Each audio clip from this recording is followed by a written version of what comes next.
Hello guys, pag-usapan lang natin ang breaking news. May pasabog nga naman kasi ang balibalita at exclusive na pinag-uusapan ngayon. Catherine Bernardo at Mayor Mark Alcala, hindi pa rin confirm sila na.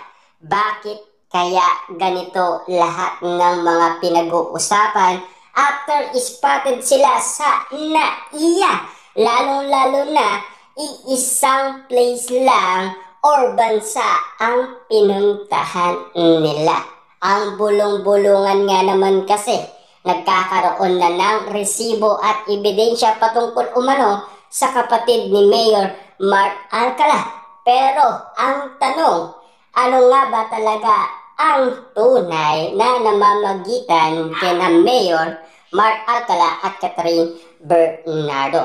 Katotohanan man or hindi, lalong-lalo na kasi pinag-uusapan madalas sina Mayor Mark Alcala at Catherine Bernardo. Papaano nga naman kasi magiging confirm sila na kung sakasakaling wala pang label ang bulong-bulungan. Samantalang noon, sinasabi ni Ogie Diaz na magjowa na daw sila. Samantalang umamin naman si Catherine Bernardo at Mami Ming Bernardo na single si Catherine Bernardo. Kaya nga naman kasi ang mga Dilulo fans, mga netizens at mga susawerang kapitbahay, sobrang saya nila after marinig ang bulong-bulungan na single si Catherine Bernardo. At ang inala nila, may pag-asa pa si Alden Richard at Daniel Padilla. Yan kasi ang mga pinag-uusapan. Kasong hala, eto na ang mga isyong lumalabas ngayon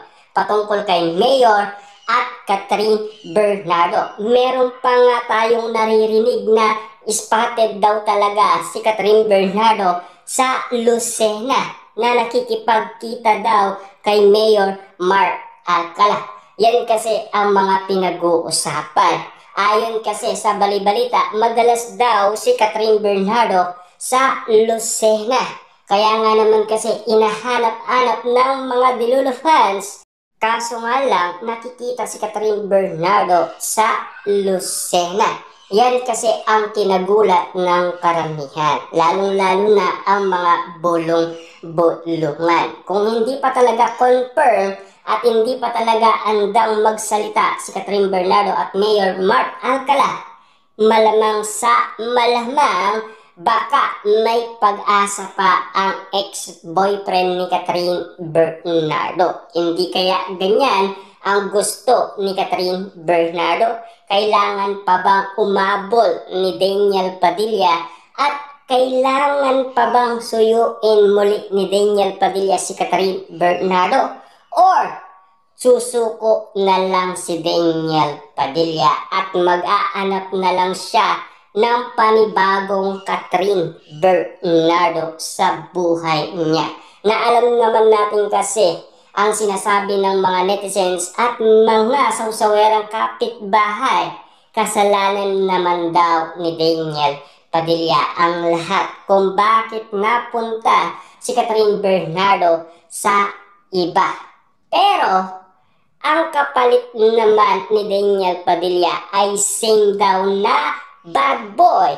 At siyempre, yan ang napapag-usapan. Dapat daw si Daniel Padilla na lang kung ganyan din ang gusto ni Catherine Bernardo. Papaano nga naman kasi si Daniel Padilla nasubukan na ni Catherine Bernardo, diba? Si Mayor Mark Alcala, wala pa tayong naririnig na issue patungkol sa kanila ni Catherine Bernardo, diba? Kailangan muna nating malaman. Kailangan muna nating maintindihan. Lalong-lalo na kung kagustuhan naman ni Catherine Bernardo, wala tayong magagawa dyan. Lalong-lalo na kasi pinaubaya na ng mga Dilulo fans kay Catherine Bernardo ang mga desisyon. Kung sakasakaling mag-i-enjoy siya, magiging masaya siya para sa kanyang pag-ibig. Kung yan ang gusto niya. Yan kasi ang mga napapag-usapan, pinagkakaguluhan at pinagpepestaan. Kayo ba? Ano ba ang sa tingin ninyong kagustuhan ni Catherine Bernardo? Dapat bang pilitin natin siya? O dapat bang tayo ang mamili para sa kanyang iibigin? Ika nga kasi ni Ogie Diaz, Kahit netizens ka pa, sausawerang kapitbahay ka pa, Dilulo fans ka pa, hindi makikinig si Catherine Bernardo. May sarili siyang kalayaan, kumbaga free will ayon sa kanya. Siya pa rin ang pipili kung sino ang kanyang mamahalin. Kita nyo naman, no? Pati si Mami Min Bernardo o pamilyang Bernardo kontra sila. Diba? Pero si Catherine Bernardo, mahal niya eh, di ba? Kaya pinaglalaban niya umano si Mayor Mark Alcala. Yan kasi ang mga bulong-bulungan. Yan kasi ang mga chika at chismis na nangyayari umano sa buhay ni Catherine Bernardo. Wala tayong mapapala kahit pilitin natin si Catherine Bernardo, kahit awatin pa natin si Catherine Bernardo, wala tayong magagawa. Desisyon ni Catherine Bernardo yan. Lalong-lalo na siya mismo ang nag-decide. Kita niyo naman pamilyang Bernardo, wala silang panama kay Catherine Bernardo. Paano nga naman kasi nalaman natin na si Catherine Bernardo pala ay matigas talaga ang kanyang ulo. Basta't meron siyang gusto, kailangan ibigay mo. Kasi magagalit daw siya at maiinis siya. Yan kasi ang ugali daw ni Catherine Bernardo. Ayon kay Mami Min Bernardo. Kung ano man ang pasya ni Catherine Bernardo, ibigay natin yan, di ba?